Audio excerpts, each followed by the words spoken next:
continuing our discussion on CEMS regulation. I am Aadya from the Council on Energy, Environment and Water, and to present on scaling CEMS in India, bridging policy and technology for improved industrial compliance. To tell you a bit more about CEW, we are one of Asia's leading not-for-profit policy research institutions, and we impact sustainable development at scale with data, integrated analysis, and strategic outreach to explain and change the use, reuse, and misuse of resources.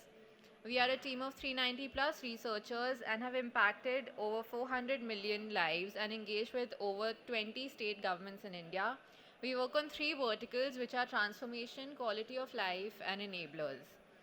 Our current study focuses on scaling up CEMS through analyzing various states in CEMS implementation and documenting the best practices to facilitate cross-learning across all state pollution control boards in the country. We have adopted a three-step approach which include identification of leading states in CEMS implementation, followed by consultations with each of these states. Our focus will be on understanding their operating environments and the challenges that they have faced while documenting their best practices and learnings. We will finally collate our findings into a best practice handbook to be used by various SPCBs and support CEMS scale-up and boost industrial compliance in the country. In the past, CEW has conducted two studies which have also informed the study. The first is the best practices in CEMS, which provides standards for CEMS installation, operation and maintenance based on CPCB guidelines. And second, a study assessing the effectiveness of India's OCEMS portals, which is the Industrial Emission Reporting System. Based on our findings, these are the states which have emerged as leaders in CEMS, and this chart shows the percentage of installed CEMS in the 17 category highly polluting industry. You may note that while Himachal Pradesh actually has 100% installation, the number of units is just 21, wherein in a more industrialized state such as Gujarat, the number of units where CEMS is installed is significantly higher, while the percentage may appear to be lower. We mapped the best practices for these states as well, some of which are as follows. Rajasthan has emerged as a pioneer in data availability and capacity building, with unit-wise historical CEMS data available on its portal, which you can see on your right. In the right image, RSPCB has also been organizing capacity building workshops for its own officials on CEMS implementation as well as industry representatives. Another state is Madhya Pradesh, which has institutionalized monitoring by setting up Environment Surveillance Center and the Emergency Response Center.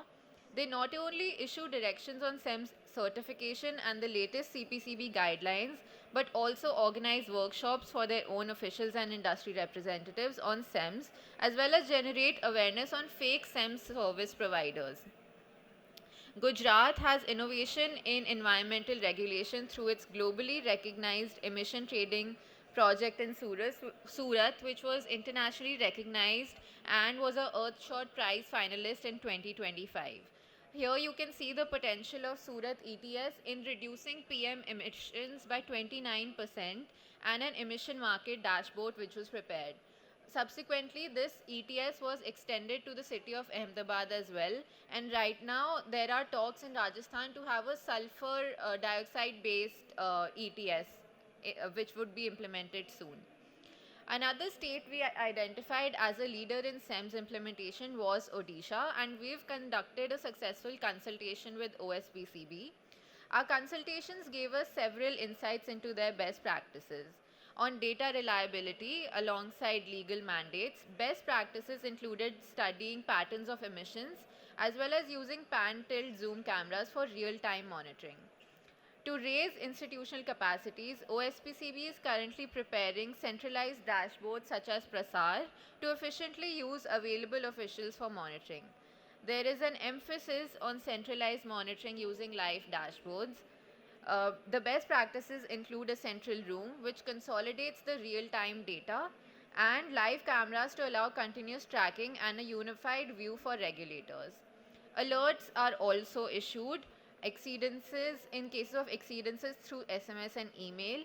Escalation happens in cases of repeat exceedances through an in-person visit by the officials, and the officials can also hold on to back guarantees of certain industrial units till the time they fulfill all the conditions of compliance. One of Odisha's pioneering initiatives initially was the star rating mechanism, which actually had to be shut down. And this was due to the regulatory overshoot, because what was happening was, for example, if one industrial unit has 50 stacks, and even if one of the CEMS devices on one stack would not be emitting the data as required in the compliance, they would actually be rated poorly. So that limited the industry to buy into the scheme, and it disincentivized their participation. So this will also be revamped and relaunched so that it can boost industry's participation and motivate them to achieve greater compliance. The other challenges in implementation include, as has been also mentioned by some of the speakers before me, our greatest learning which emerged was that monitoring remains the greatest challenge in a tight operational loop. Making legal mandates is one thing, but monitoring is what it truly boils down to. We speak about legalizing SEMS data and making it more enforceable, but monitoring is where we should actually focus. Institutionally, there is a problem in the form of a missing middle. Skill analysts, QA/QC framework, and developing validating agencies for SEMS data is still needed for robust data analysis using SEMS. In terms of a technical challenges, there are data quality and reliability issues, along with difficulties faced in calibration and data validation. Capacity building is again required to overcome the knowledge gap on SEMS in various SPCBs and